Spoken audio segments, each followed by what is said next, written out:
Derrière cette façade au style bourgeois se cache une authentique ferme savoyarde du 19e siècle.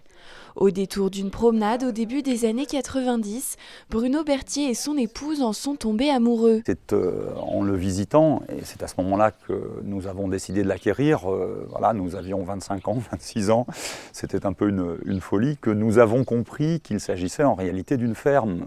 C'est-à-dire que derrière ces rangées de fenêtres, derrière ces volets, derrière cette grande galerie, eh bien, il y a une grange à foin, voilà, un fenil, mais c'est la grange à foin en Savoie, il y a des étables, les écuries en Savoie, donc il y a une ferme qui a été déguisée, maquillée en maison bourgeoise. La rénovation du bâtiment devient alors le projet d'une vie pour le jeune couple passionné d'histoire. Nous avons entrepris des travaux sur la toiture, donc un délosage méticuleux pour essayer de récupérer le maximum de l'ose, et puis la reprise donc, de certaines pièces de charpente, et c'est un artisan de la commune, de Villarivon même, hein, M. Marmoueix, qui à l'époque a travaillé il y a 20 ans et qui a fait un travail remarquable. Et puis nous avons posé donc une couverture bitumeuse provisoire en attendant de pouvoir reloser.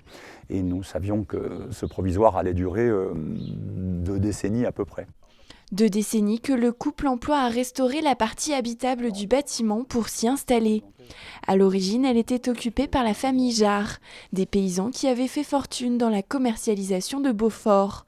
La façade et la chapelle attenante n'ont pas pu être restaurées. C'est un bâtiment voilà, qui s'est tellement gorgé d'eau, par exemple, une fois que la toiture sera refaite, il va falloir le laisser respirer pendant 1 an ou 2 pour qu'il perde son humidité. Enfin, voilà, c'est un rapport au temps, ce genre de chantier. Et voilà, il faut laisser faire le temps. Grâce aux fonds récoltés lors du loto du patrimoine, les Berthier pourront enfin débuter les travaux de restauration tant attendus. Pour le relosage de la toiture, 800 mètres carrés hein, tout de même, pour la réfection de la toiture de la chapelle et son losage, pour la réfection de la façade, c'est un devis de 600 000 €, ce qui n'est pas rien pour un particulier. L'émotion est encore très très palpable parce qu'au-delà de l'aide financière, qui je pense sera substantielle, conséquente, c'est surtout un formidable coup de projecteur sur ce que des particuliers comme nous, des amoureux du patrimoine, souvent avec des moyens relativement limités, entreprennent. Dans une démarche historique de conservation et presque comme un devoir de mémoire, le couple souhaite garder intacte la grange à foin. Une façon de faire vivre le patrimoine savoyard à travers le temps et une marque de respect des modes de vie ancestraux.